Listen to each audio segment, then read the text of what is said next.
I'm Verena, co-founder of Fox&Sheep, and we do apps for 0 to 6-year-olds.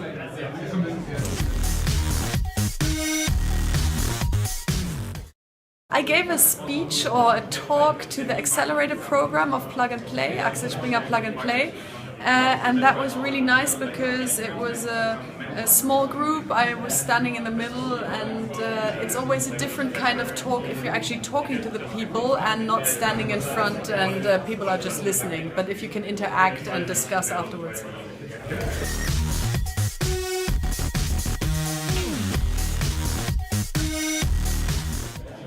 Persistence, not giving up, not letting it get you down, failure, or if you don't have success, but keep going, keep trying, and in the end hopefully everything will be good.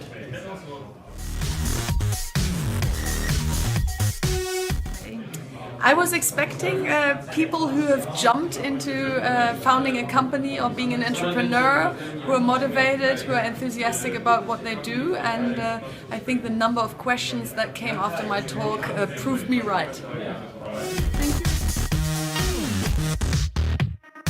Thank you.